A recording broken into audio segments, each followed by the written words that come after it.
Le temps fort de cette semaine, c'est Mediapro. Mediapro qui a annoncé que Téléfoot, c'était tout simplement terminé. Voilà, il y a une conciliation avec la Ligue de football professionnel. Un accord a été trouvé à hauteur de 100 millions d'euros. Progressivement et assez rapidement, Mediapro va donc quitter, lâcher les droits du football français que la Ligue va récupérer et va redistribuer. Ensuite, on verra exactement à qui. Ça pourrait être à Canal+, ça pourrait être à beIN Sport. On aura le temps d'en discuter. Mais d'abord, c'est quand même une situation catastrophique. On en est là. C'est une situation assez incroyable. Philippe, en quelques mots, est-ce que c'est un naufrage du football français? C'est un naufrage du football français pour deux raisons. La première, parce que c'est assez incroyable qu'on en arrive là et qu'on se soit focalisé sur la somme sans avoir Alors la pris somme les est simple, garanties. 780 millions de la part de Mediapro pour la Ligue 1 par an, et 34 millions par an pour la Ligue 2. En réalité, pour moi, on s'est focalisé sur la somme et ce milliard cumulé à atteindre sans tenir compte d'un environnement un peu global. Et c'est catastrophique à un second titre, qui est que le modèle économique du football repose en très grande partie, nos invités en parleront mieux que moi, sur les droits télé. Et donc, ça remet en question tout un équilibre économique et tout l'écosystème du foot français. On parle de catastrophe pour le paysage audiovisuel français, pour le football amateur et professionnel français. Christophe Le Petit, bonsoir. Christophe Le Petit, est-ce que vous m'entendez ? Oui, pardon, excusez-moi, oui. J'ai pas entendu votre question. Je vous saluais, vous êtes économiste au Centre de droit et d'économie du sport. On parlait de naufrage, de catastrophe. Est-ce qu'on peut employer des termes aussi forts quant à ce qui s'est passé? Et voilà, on l'a su aujourd'hui, la fermeture de Téléfoot, la chaîne de télévision prochainement. Est-ce qu'on parle de naufrage, de catastrophe? Oui, c'est un naufrage à plus d'un titre. C'est un naufrage malheureusement pour les salariés de Mediapro en premier lieu. Et de Téléfoot, qui vont donc très certainement perdre leur emploi et devoir se recaser. Et puis c'est un naufrage assez industriel, puisque donc Mediapro, quelques mois après son arrivée sur le marché français, va mettre la clé sous la porte et cesser d'émettre. Donc c'est vrai que c'est un gros naufrage. Leur business model était déjà très aléatoire dès le lancement. Il y a beaucoup de questions qui se posaient. Et finalement, quelques mois après leur arrivée, on se rend compte que tout cela était très fragile et qu'ils emportent derrière eux pas mal de choses. Et en particulier, ils mettent beaucoup de clubs en difficulté, puisque selon ce qui va se passer à partir de maintenant, on pourra potentiellement avoir de grosses difficultés de trésorerie pour les clubs de football professionnels. Oui, un business model quand même surprenant, avec un abonnement à 25 €, objectif 3,5 millions d'abonnés, une réalité qui est beaucoup moins flatteuse, entre 400 000 et 600 000 abonnés du côté de Téléfoot. Écoutez d'ailleurs, Jaume Roures, c'était lors de la conférence de presse du 8 octobre, il défendait justement cette étude de marché qui avait été largement décriée. Écoutez le patron de Mediapro. C'était pas non plus un projet où le premier jour de la première journée de la Ligue, on avait des millions et des millions d'abonnés. On avait fait nos études de marché qui nous rassuraient sur la situation. On connaissait très bien quel était le nombre d'abonnés réels au foot dans les opérateurs français, pas seulement chez Canal, chez beIN et chez les autres. C'est-à-dire qu'il y avait des fans et des abonnés pour soutenir les projets qu'on a mis en pied à ce moment-là. Et on se tient à ces projets. On se tient à ce projet.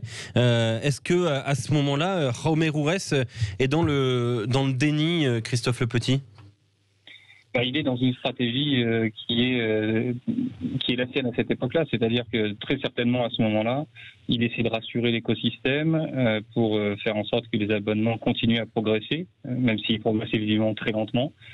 Mais là où il n'est pas très honnête dans cette démarche, c'est que très certainement à ce moment déjà, il a en tête qu'il va entamer une procédure devant le tribunal de commerce de Nanterre et qu'il va réclamer auprès de la LFP une ristourne au titre des droits télé de la saison 2020-2021.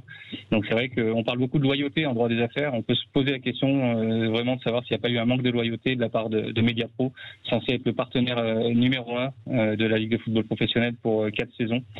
C'est quand même extrêmement embêtant et ça pose beaucoup de questions, je trouve. Mais on se pose quand même la question, comment on a pu en arriver là ? Qu'est-ce qui a été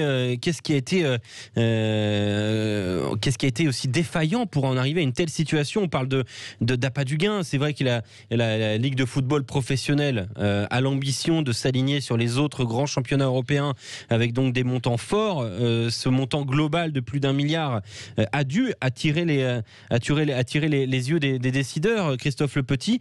Mais est-ce que la responsabilité de la Ligue de football professionnel, du comité d'attribution des droits, du conseil d'administration, voire même de certains présidents de Ligue 1 est à remettre en cause aujourd'hui, cette responsabilité? Est-ce qu'on doit leur demander des comptes à ces gens-là? Moi, je suis pas là pour redresser les torts ou dire qui a eu raison, qui a eu tort. Je pense que en fait, le problème de départ, il vient d'une chose, c'est que l'objectif qui avait été assigné à cet appel d'offres, c'était de maximiser les revenus. Et donc, on a monté un appel d'offres extrêmement bien monté, d'ailleurs techniquement, pour maximiser les revenus. À partir de là, Mediapro est arrivé avec une offre qui était difficile à refuser. Et donc, c'est vrai que tout s'est enchaîné. On a pu parler d'un manque de garantie prise par la Ligue de football professionnel, etc. Voilà, c'est facile rétrospectivement peut-être de dire c'était une erreur. Sur le coup, je pense que beaucoup de monde était quand même assez satisfait du milliard, quasiment 1,2 milliard par saison. C'est un peu un piège qui s'est refermé sur la LFP et peut-être qu'il aurait fallu justement mettre plus de critères qualitatifs dans l'appel d'offres qui aurait pu contrebalancer une offre financière inférieure, par exemple de Canal+, qui était déjà sur l'appel d'offres à l'époque là, et donc Canal+ aurait pu rattraper son offre financière inférieure grâce justement à son antériorité dans le secteur, grâce à sa robustesse, grâce à son savoir-faire. Ça n'a pas été fait. Voilà, parce que c'est vrai que il ne faut pas non plus occulter le fait que la Ligue 1, la LFP évolue dans un environnement ouvert où elle est soumise à la concurrence rude des autres championnats européens. Et donc c'est vrai qu'elle avait l'envie de rattraper une partie de son retard, ce qu'elle avait fait avec 1,2 milliard. Et c'est ce qui a poussé justement à chercher à maximiser les revenus pour se rapprocher de la Bundesliga ou de la Serie A, par exemple. Oui, parce que l'histoire, en fait, elle aurait pu être superbe. C'est pour ça que beaucoup de gens y ont cru et longtemps à raison. C'est vrai que ce contrat-là, cet appel d'offres-là, s'il avait été respecté en bonne et due forme, et il aurait pu propulser la Ligue 1 à un autre stade, la faire entrer dans une nouvelle dimension. Là, clairement, en 2018, on se positionne dans un moment où on est face à un cycle vertueux. On vient de vendre nos droits télé 1,2 milliard, là où avant on gagnait 726 millions d'euros par saison, donc c'est un bond colossal. On sort de l'Euro 2016, il y a des stades neufs qui sont construits, le Paris Saint-Germain a réussi à attirer Neymar, Mbappé est resté. Donc on est vraiment, il y a des projets qui se mettent en place à Lille, à Marseille, etc. On est vraiment dans un cycle qui se veut vertueux et on se dit à ce moment-là, ça y est, on va combler une partie du retard, on va se rapprocher au bon wagon et on va redevenir un championnat qui compte. Et puis tous des règles, la crise sanitaire qu'on ne voit évidemment pas venir, qui affaiblit énormément déjà le football professionnel. Et sur cette crise sanitaire, cette crise Mediapro qui finit finalement de retourner la tendance et ce qui devait être un cycle porteur risque de se traduire finalement par une période de grande récession. Et il y a malheureusement à parier qu'on risque d'avoir une certaine fuite de talent et que finalement on risque d'avoir une perte de compétitivité. Merci beaucoup Christophe Le Petit. On continue dans un instant le débat sur Sud Radio avec deux invités. Cédric Roussel, député La République En Marche et président du groupe d'études économie du sport à l'Assemblée nationale. On le retrouve dans un instant avec Virgile Caillet, délégué général de l'Union Sport et Cycle. Merci beaucoup Christophe Le Petit. Debar Automobile, le spécialiste de l'importation de véhicules depuis 1996, présente Sud Radio Sport et Rugby, Alexandre Priam. On est ensemble sur Sud Radio jusqu'à 23h avec le coup d'envoi à 21h de la Coupe d'Europe. Évidemment la Champions Cup sur Sud Radio avec Ulster Toulouse dès 21h et jusqu'à 23h avec Philippe Spanghero, Julien Thomas, nos consultants. On continue le débat autour de Mediapro, autopsie d'un naufrage, d'une catastrophe pour le paysage audiovisuel français et pour le football français. On vient de recevoir Christophe Le Petit. Voici donc nos nouveaux invités. Virgile Caillé, bonsoir. Bonsoir à vous. Vous êtes délégué général de l'Union Sport et Cycle, évidemment spécialisé dans l'économie du sport. On reçoit aussi Cédric Roussel. Bonsoir Cédric Roussel. Bonsoir messieurs. Député La République En Marche de Nice, dans les Alpes-Maritimes, très joli club de rugby d'ailleurs, président du groupe d'études économie du sport à l'Assemblée nationale et membre du 15 parlementaire, je souhaitais le signaler, féru de rugby. Merci. Mais là on parle un peu de football évidemment. On se pose la question, comment on a pu en arriver là? Comment on a pu arriver à une telle situation? On rappelle que Mediapro a annoncé aujourd'hui la fermeture de Téléfoot. Mediapro a signé un accord de sortie de droit avec la Ligue de football professionnel. On va donc désormais avoir de nouveaux diffuseurs en France. Pourquoi pas Canal+, beIN Sports, on verra dans les prochaines semaines, dans les prochains jours. N'empêche qu'on fait pour l'instant l'autopsie de ce naufrage qui a été Mediapro. Et je vais vous poser la même question que j'ai posée à Christophe Le Petit. Est-ce que le mot est assez fort ou peut-être trop fort, Cédric Roussel, quand on parle de naufrage? C'est fort. Ah non, c'est un fiasco. C'est une catastrophe financière, voire industrielle. Quand je relève un peu votre communiqué de presse que vous avez mis en ligne aujourd'hui, je cite, c'est l'histoire d'un producteur qui a voulu se montrer plus gros qu'un bœuf, qui a tenté un coup et qui l'a raté, laissant derrière lui un champ de ruines, des salariés, des sous-traitants, des abonnés d'une part et d'autre part. Et évidemment, le football français sans moyens. Je souhaite que tout soit entrepris pour faire payer ce groupe international et ses attitudes de voyous. Des attitudes de voyous, c'est comme ça que vous considérez les agissements de Mediapro sur le territoire français, dans le paysage audiovisuel français? Les méthodes, oui. Quelqu'un qui ne paye pas, qui n'honore pas son contrat, qui ne paye pas, qui est brutal dans sa manière de faire, et qui agit comme un prédateur quelque part. Enfin, on prend, on repart. Bah oui, moi je trouve ça s'apparente plutôt à des méthodes de voyous. Des méthodes de voyous qui ont des conséquences catastrophiques. Virgile Caillé pour le football français qui se retrouve désœuvré, sans une bonne représentation, et surtout aussi c'est l'image de marque de la Ligue 1 qui est écorchée aujourd'hui. Alors, je ne sais pas si on peut dire que l'image de la Ligue 1 est écornée. En revanche, sa situation économique, elle, pour le coup, elle est complètement dramatique. Cédric le disait, on nous avait promis le grand soir, on nous avait promis le milliard, puisque on a été un peu aveuglé par cette quête du milliard. Comment effectivement pouvoir se comparer avec la première ligue anglaise? Et puis en fait, de grand soir, c'est plutôt la débâcle. Et une véritable catastrophe, une catastrophe industrielle, mais aussi sociale. Je pense qu'il faut quand même le souligner. Et moi, ce que je voudrais dire, c'est que finalement, dans cette opération, c'est assez extraordinaire, mais tout le monde est perdant. Tout le monde est perdant, que ce soit évidemment Mediapro, parce que je ne vois pas comment cette chaîne, comment ce groupe va pouvoir continuer à travailler compte tenu de ce qui vient de se passer. Je ne vois pas quel autre détenteur de droit va lui accorder un brin de confiance à l'avenir. Donc c'est une catastrophe pour lui, c'est une catastrophe pour la Ligue de football professionnel, pour les clubs de Ligue 1, pour les abonnés, et puis également pour les salariés. Finalement, dans cette affaire, il n'y a qu'un seul acteur qui pourrait s'en tirer convenablement. C'est probablement la chaîne qui va récupérer les droits avec Merci. Oui, effectivement. Je vous propose d'écouter Jaume Roures. C'était le 8 octobre dernier dans cette conférence de presse qui a été quand même assez incroyable, où il maintient et défend son projet, notamment la viabilité de l'opération financière. Écoutez-le. Cet appel d'offres n'était pas surpayé. C'est une discussion qu'on a eue. Et c'était pas surpayé en comparaison avec les autres pays et les autres ligues de l'Europe. On s'est engagé pour la Ligue 1 pour 780 millions, pour les 85% de la Ligue 1. Et pour nous, c'était et c'est un prix correct. Le contrat est pour durer et nous avons ces volontés-là. Le 8 octobre dernier, il annonce que c'est pour durer, donc pour aller dans l'avenir. On apprend aujourd'hui que le 11 décembre que c'est terminé en seulement 2 mois. Est-ce que Cédric Roussel, ces derniers mois, justement, vous, en étant la présidence du groupe d'études économie du sport, vous avez suivi le dossier avec de l'inquiétude. Est-ce que l'inquiétude montait crescendo ? Oui, enfin, titre personnel et puis au nom du groupe d'études, j'en avais avant puisque j'avais sollicité la Ligue professionnelle de football, donc justement pour avoir un peu d'être rassuré sur les niveaux de garantie. Bon, ça n'a pas été le cas. Le problème dans ce dossier-là, c'est que le montage juridique peut paraître efficace, mais le problème, c'est l'action des garanties. Les garanties, elles portent sur quoi? Elles portent sur une solvabilité d'actionnaires.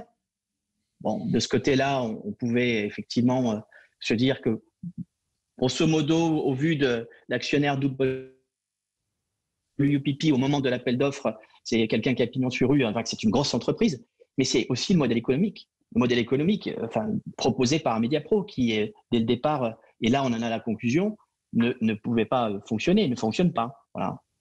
25 € pour une chaîne avec uniquement un seul programme, ça ne marche pas en France encore. Ça pourra peut-être marcher, mais là, ça ne marche pas encore.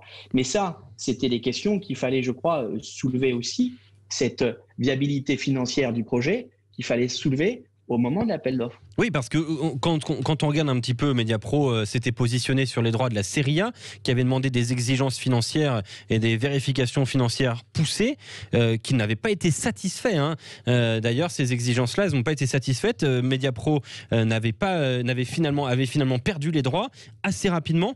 Pourquoi nous, avons-nous été plus laxistes? Est-ce que c'est le terme? Est-ce que le football français était plus laxiste, peut-être aveuglé par le montant? Plus laxiste, je ne crois pas, parce que si on fait par comparaison, vous le disiez vous-même, enfin on entendait une comparaison de prix en disant le championnat français vaut 1 milliard parce qu'il vaut au moins autant que le championnat italien. En fait, on a découvert au fil des auditions qu'effectivement il n'y a pas de garantie, il n'y a pas d'exigence de garantie lorsqu'on regarde d'autres négociations de droits dans d'autres championnats. Mais le problème n'est pas tant là, c'est que c'est un modèle économique qu'il faut regarder, c'est surtout que ce modèle, les droits TV, ils irriguent directement les budgets des clubs. Donc, c'est quelque part ce qu'on appelle le besoin de fonds de roulement qu'il faut voir. C'est-à-dire qu'il faut que cet argent, il rentre rapidement et qu'il soit sécurisé. Donc, c'est la fréquence déjà de règlement qui pose souci dans ce dossier-là. Donc, ça veut dire que ça, c'était le but des auditions. C'est pas de refaire le match et de trouver un coupable. C'est de se dire, il ne faut plus que ça se reproduise. Donc, pour ça, il faut regarder Est-ce qu'il faut légiférer? Ça n'a pas bien marché. Et ça n'a pas bien marché. Oui, bien sûr. Est-ce que vous allez porter un projet de loi, par exemple, pour garantir, solidifier ces appels d'offres pour le sport français? Oui, ça peut être l'aboutissement, une proposition de loi, l'aboutissement, mais partir d'une stratégie globale qui doit être déjà, elle, repensée aussi. C'est-à-dire que là, la LFP doit, avec les présidents de clubs professionnels, bien sûr, en premier lieu, se poser donc quand même les questions de la stratégie aujourd'hui audiovisuelle. On voit bien que de toute manière, cette source est tarie. C'est-à-dire que là, il va falloir... Ce sport est télédépendant. Et notre modèle de financement aussi est télédépendant du coup, puisque la taxe Buffet vient, à travers du mécanisme, donc ce mécanisme fiscal, vient irriguer et financer notre sport amateur. Donc, la télédépendance est un sujet aujourd'hui auquel il faut apporter une réponse. Déjà, le produit, de quoi parle-t-on? Parce que, j'ai dit, là, la chaîne Téléfoot, c'est un échec. Ça ne marche pas. Donc, on ne va pas repartir sur une même proposition d'appel d'offres avec, je dirais, et ne pas avoir un focus particulier sur cette qualité audiovisuelle, sur ce projet audiovisuel. Qu'est-ce que veut la Ligue demain? Que veulent les présidents de clubs? Voilà. Il faut aussi peut-être qu'ils en soient capables d'avoir cette réflexion-là. Ça, c'est aussi d'un autre sujet. La professionnalisation aussi, et je veux dire, ouvrir à d'autres compétences pour avoir plus de sécurisation aussi dans la prestation. On revient dans un instant. Oui. Donc ça va passer à un moment donné par la loi. On revient dans un instant, Cédric Roussel, Virgile Caillet, encore 2-3 minutes, évidemment, pour continuer ensemble sur ce sujet-là. On doit faire une petite pause, on revient dans un instant. Debar Automobile, le spécialiste de l'importation de véhicules depuis 1996, présente Sud Radio Sport et Rugby, Alexandre Prial. On est ensemble sur Sud Radio, on fait l'autopsie du naufrage Mediapro avec Cédric Roussel, député de La République En Marche de Nice, président du groupe d'études économie du sport, avec Virgile Caillé, délégué général de l'Union Sport et Cycle. 2 questions de mon consultant Philippe Spanghero, une question. Oui, bonsoir à vous deux. Merci pour vos interventions très intéressantes. J'ai une question de béotien parce que je maîtrise moins l'économie du foot, mais je trouve qu'on a oublié dès le début dans le débat le sujet qui revient justement à l'économie que peut générer le foot en France pour un diffuseur, parce qu'on a voulu aller chercher les revenus qu'on a pu voir notamment en Italie, en Angleterre, mais je trouve qu'il y a une façon de consommer le foot, il y a une fanbase qui est très différente, qui a une culture très différente de son rapport au football, dans sa façon de dépenser pour le football, qu'on n'a pas du tout en France. Et cette question, il me semble que dans la particularité de notre marché du football français, on l'a complètement occulté dans la capacité de Mediapro à réaliser son objectif. Alors, c'est pour qui la question, Philippe ? C'est pour les deux. Celui qui veut répondre, oui, qui a envie de se jeter à l'eau. Oui, je veux bien prendre la main. Le modèle économique du football français, ça a été dit auparavant, repose malheureusement, pourrait-on dire, en tout cas malheureusement aujourd'hui, essentiellement sur les droits télé. Les droits télé qui représentent en moyenne entre 60 et 70% des revenus des clubs. Donc c'est considérable. Ils sont effectivement télédépendants. Et bien entendu, contrairement à ce qui peut se passer, il y a un effet un petit peu ciseau, une conjonction de facteurs qui font que ça rend le modèle fragile. D'un côté, vous avez effectivement une évolution de la consommation du sport dans les médias, et notamment chez les plus jeunes. C'est-à-dire que le direct n'est plus le Graal absolu comme ça pouvait être le cas il y a quelques années. Désormais, on vient grignoter, on vient snacker de l'information et des images. Donc là, il y a un peu de baisse de téléspectateurs. Je ne néglige pas non plus le streaming et ce piratage également qui vient encore diminuer la rentabilité. Et puis de l'autre côté de la chaîne, pour les autres recettes, on n'a pas non plus la base que peut représenter ce qu'on appelle les recettes jour de match, l'hospitalité, la billetterie, les produits dérivés que peuvent avoir d'autres pays. Donc, tous ces éléments conjugués font qu'effectivement, notre modèle repose essentiellement sur les droits de télé. Et quand on en arrive à fragiliser cette partie-là, eh bien, effectivement, c'est tous les clubs, c'est tout le château de cartes qui risque de s'écrouler. Et si on doit voir le bon côté des choses, c'est que forcément, il va falloir revoir en profondeur, c'est ce que laissait entendre Cédric, le modèle économique de notre football et le modèle économique de nos clubs. Question de Julien Thomas pour Cédric Roussel. Bonsoir messieurs, merci d'être présents ce soir déjà dans l'émission. Ma question était, je me mets dans le fauteuil de l'auditeur, c'est-à-dire je suis abonné à la chaîne, qu'en est-il? Parce qu'en travaillant un peu le sujet, j'ai vu beaucoup de monde sur les réseaux ou autres poser cette question. Donc si on peut éclaircir le sujet par rapport aux abonnés de la chaîne qui s'arrêtent. Voilà, merci.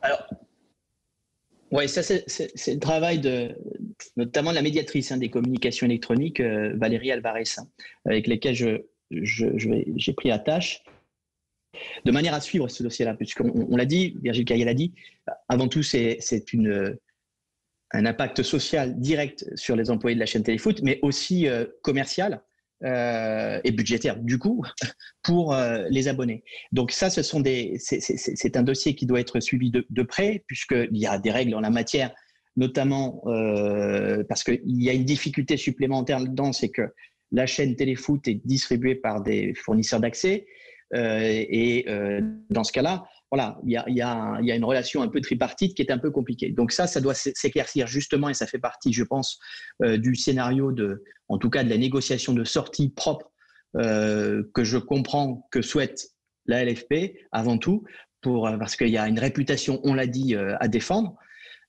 Mais au-delà, et je fais juste le lien entre votre question et la précédente, effectivement, c'est ce que je disais là, je crois que la LFP doit aussi, on voit les limites de la professionnalisation. Là, on parle d'une offre média, audiovisuelle, etc. Je ne suis pas sûr, et c'est encore une fois pas pour jeter la pierre et trouver un responsable. Mais il faut être lucide, c'est la LFP. Quelle est la mission de la LFP? C'est une association de copropriétaires quelque part. de propriétaires de clubs.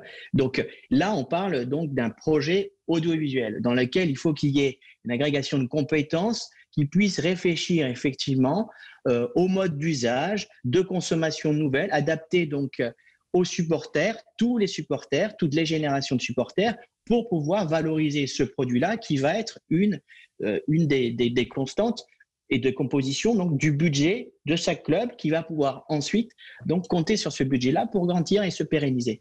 Donc c'est vraiment une réflexion à 360 que nous oblige ce fiasco. Voilà, c'est le côté positif, c'est de se dire que là, il y a un effet de résilience qu'on doit trouver collectivement et le législateur que je suis doit être donc celui qui va accompagner cette stratégie globale. Il ne va pas l'imposer. Il faut mettre en place des organes de contrôle, mais il y en a qui existent déjà. La DNCG peut venir en appui justement pour pouvoir faire cet audit financier qui a failli dans le cadre de l'appel d'offres. Surtout aussi le modèle économique, l'évaluation du modèle économique, parce qu'ils connaissent le championnat. Voilà. Donc c'est ce genre de réflexion qu'il faut avoir et dans lequel les parlementaires, en tout cas les députés de l'Assemblée nationale, sont très attachés et très motivés pour le suivre. Merci beaucoup Cédric Roussel d'avoir répondu à notre invitation ce soir et donc d'avoir répondu à nos questions et de nous avoir aussi éclairé sur ce naufrage Mediapro au cœur du football français. Merci beaucoup et bonne soirée, je sais que vous êtes très pris et voilà, c'était un plaisir de vous avoir sur notre antenne. On continue avec Virgile Caillet, une question pour Virgile Caillet, délégué général de l'Union Sport et Cycle. Parlons quand même sur un point de vue un peu plus sportif, sport business entre guillemets. Est-ce que, comme le soulignait tout à l'heure Christophe Le Petit, on peut s'attendre à une fuite des talents, notamment de joueurs de foot en France. En fait, quelles peuvent être les conséquences concrètes en Ligue 1, par exemple, de ce naufrage-là ? Alors, il y a des conséquences immédiates. Alors, il faut dire que la situation n'aide pas les clubs, en vérité, avec effectivement cette épidémie et la crise économique que l'on rencontre avec la Covid-19. La situation, c'est que, en raison de la crise, le marché des transferts de joueurs a été beaucoup plus calme que d'habitude. Et il faut savoir que les clubs français prennent leurs ressources également dans le trading de joueurs, c'est-à-dire la vente de joueurs et la plus-value qu'ils vont pouvoir réaliser. Donc cette année, ça n'a pas été une ressource aussi intéressante qu'attendue. Parallèlement à ça, vous avez les campagnes d'abonnement. Évidemment, compte tenu de l'incertitude sur les matchs, pas de campagne d'abonnement. Donc ça, c'est pas de trésorerie immédiate qui rentre pour les clubs. Ensuite, le huis clos ou alors des jauges extrêmement réduites en tout début de championnat qui ont là aussi pénalisé la trésorerie immédiate des clubs. Donc, on en arrive maintenant à un modèle où il y a incertitude sur les droits de télé. Ça veut donc dire que pour les clubs, la conséquence, c'est des gros problèmes de trésorerie à très court terme. Je ne sais pas si on ira jusqu'à des cessations de paiement, mais il est évident que les clubs vont devoir trouver de la trésorerie immédiate pour payer les joueurs. Et parmi les moyens de trouver de la trésorerie immédiate, eh bien, on arrive au mercato hivernal. Et oui. Il y a effectivement la possibilité de vendre des joueurs, de vendre ces actifs que représentent les joueurs. Alors évidemment, on va s'affaiblir, mais on va peut-être se sauver économiquement. Donc, vous avez raison, il y aura peut-être une sorte de fuite par anticipation des meilleurs talents de Ligue 1. Est-ce que la meilleure solution finalement pour protéger et sauvegarder l'économie de la Ligue 1 serait pas de trouver rapidement, le plus vite possible, un nouveau diffuseur et de signer le plus vite possible un nouveau contrat ? Alors moi je pense que la Ligue a déjà fait le boulot et que c'est déjà très avancé avec notamment un diffuseur, j'allais dire le seul qui puisse être intéressé par on peut le nommer, Canal+. Ses droits, exactement, mais ça va pas tout résoudre. On va passer d'un contrat à 830 à un contrat peut-être à 600. Et puis surtout, il y a un certain nombre de clubs, pour ne pas dire la majorité, qui ont déjà dépensé l'argent qu'ils ne toucheront pas. Donc là, on va avoir un vrai sujet de résultats d'exploitation, d'équilibre à la fin de la saison. Et à part trouver des ressources nouvelles, et c'est certainement pas dans la billetterie, vous l'aurez compris, donc la seule option, ça va être de vendre des joueurs, malheureusement. Et il est fort à parier qu'au mercato hivernal, un certain nombre de clubs vont devoir alléger leur masse salariale et en même temps générer un peu de revenus au travers de la vente de joueurs. Merci beaucoup Virgile Caillet, voilà, c'était très intéressant, très bien expliqué. Merci beaucoup d'ailleurs à tous nos invités, Christophe Le Petit, Cédric Roussel et vous Virgile Caillet, donc d'avoir participé à cette discussion autour de Mediapro, le naufrage du sport professionnel français, de la du côté télévisuel, audiovisuel du sport français. Merci beaucoup et bonne soirée à vous, Virgile. Bonne soirée. Une petite question supplémentaire pour Philippe Spanghero en marge de ce débat-là. Si d'aventure, on fait un peu de fiction, hein, si d'aventure le Canal+ récupère les droits de la Ligue 1, donc du match du dimanche soir, est-ce qu'on peut voir le top 14 perdre cette case qui semblait plutôt bien fonctionner ? En tous les cas, vu les enjeux financiers dont on parle, qui sont colossaux, même si ce sera des sommes plus raisonnables que ce qui avait été engagé du côté de Mediapro, bien sûr que les cases prioritaires qui feront le plus d'audience seront la priorité du football. Donc très certainement que le dimanche soir va poser problème pour le rugby, qui va être relégué au second plan, et ça se comprend à la vue à la fois des enjeux financiers et de l'urgence dans laquelle Canal doit se positionner et tout de suite retrouver son public. Et Philippe, rapidement, j'ai une question suite à ça. On parle de Canal+, mais qui serait le concurrent en fait à Canal+, pour reprendre des droits de foot? A priori, aucun. Il y en a pas parce qu'en réalité, au-delà de l'argent, parce que d'abord, personne pour moi s'alignera financièrement, mais au-delà de ça, la Ligue est tellement fragilisée par rapport à son choix qu'elle n'a pas le temps. Ils n'ont pas le temps et ne pourront aller qu'avec un acteur qui a une légitimité incontestable. Il peut y avoir quand même beIN Sport dans un package avec Canal+, hein, pour répondre à ta question, Julien. Certainement, mais beIN viendra au second plan, parce que beIN aussi, on le voit, le modèle économique de beIN est très fragile. Alors les garanties financières derrière ne sont certainement pas les mêmes, et jusqu'à la Coupe du Monde de foot au Qatar, on sait très bien que ça bougera pas du côté de beIN, que c'est un outil de propagande aussi pour eux. Donc les moyens seront là, mais en tous les cas, pour la vitrine et pour l'économie générale du football français, ils peuvent plus faire l'impasse et se passer de Canal+ dans le contexte dans lequel ils se retrouvent.